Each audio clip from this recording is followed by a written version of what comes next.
Hi everybody. I'm here today to talk to you about palmistry. So palmistry is basically the claim that a person can make characterizations or foretell the future by studying your hands, two hands. So the exact origins of palmistry aren't really clear, but it's likely that it started in India. However, the art of palm reading has been seen in China, Tibet, Egypt, Greece, and like tons of other places in the world. So this is something that is seen all over and is pretty widely recognized. In medieval times, witch hunters actually used palmistry to try and find witches because they believed that discolorations and pigmentation and different things with the palms were an indication that a person had made a pact with the devil. So they were kind of using a kind of witchy thing to hunt for witches. So I don't really know what to say about that. In the 17th century, people attempted to develop logical foundations and principles for palmistry, but when palmistry, like around that same time, kind of died down in popularity, these attempts also died down too, and it was kind of left in the dust until about the 19th century, when palmistry made a comeback, and at that time it just kind of stuck well into the 20th century. So that's really interesting, and it's still pretty popular to this day. I'd say that it's not as popular as some of the other fortune telling things like tarot cards, but it's pretty popular still, so that's interesting. Technically, there's no scientific evidence, just like with tarot reading and like really energy reading, any kind of stuff like this. There's no scientific evidence to back up the claims that a person can foretell the future by reading your palms.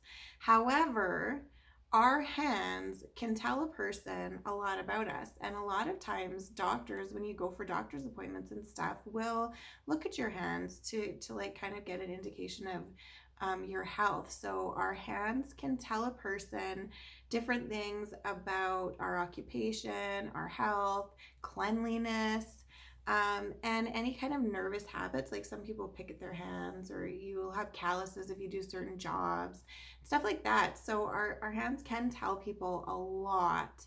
So potentially this is what was being used when palmistry first started to let people kind of believe that their futures were being told, or their personalities were somehow being read.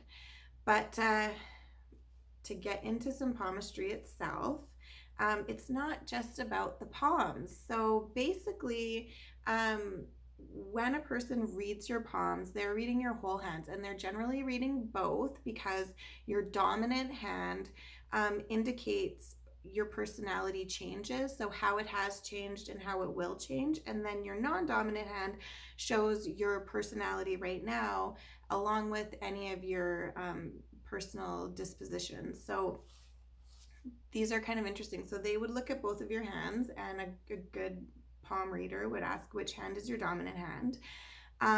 Also, the shape of your hand indicates different things about you. So for example, I would have to do my left hand because I'm right-handed, but the shape of my hand indicates an artistic temperament, or that I'm like very sensitive and prone to being emotional.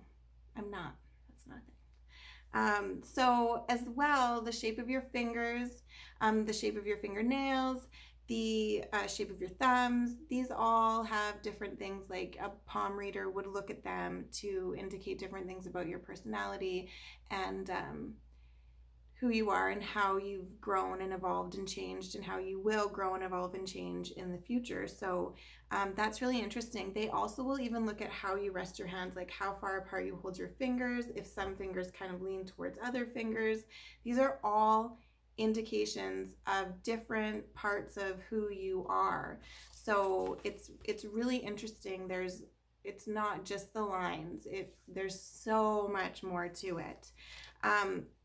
So after a palm reader looks at your fingers, your nails, your thumb, the shape of your hands, they would then look at the mounds on your hands. So that is these, and there's a mound here and a mound here, and how those have different meanings as well. And then they look at the sections. So your hand would be broken up into 3 sections. So the top, the middle, and then the bottom. And the top section, the upper section of your hand, indicates, or it tells us about your mind, your spirit, your ideals, and your aspirations. And then the middle part is the here and now. And then the bottom is your personal desires and urges. So those are kind of how your hand is broken up. And if somebody's reading your palm, they'll be looking at those 3 areas kind of separately. And then they would get into the actual lines, and you can't really see the lines that well. Well, maybe you can, I don't know. But all the lines mean different things, and how they meet and what they do. It's all kind of very, very complicated. But if palmistry is something that you're interested in, I recommend getting some books. I have this book, which is like a really, really good one, that kind of breaks it down for like people that need it like really broken down, like myself. So I would recommend getting a book, Google it, look it up, maybe talk to a palm reader if you can find one, and see how they learned and if they can teach you.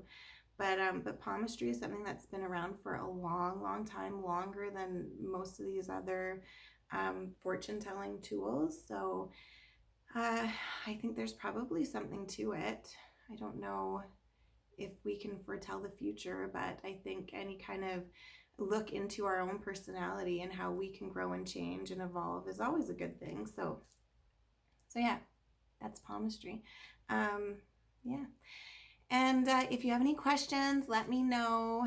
And if you've had a cool palm reading that really kind of blew your mind, I want to know about that too. If you are a palm reader, I want to know about that as well. So yeah, anyway, that's it for palmistry for today, and I'll be back on another day with another video about something else. Okay, thanks guys, bye.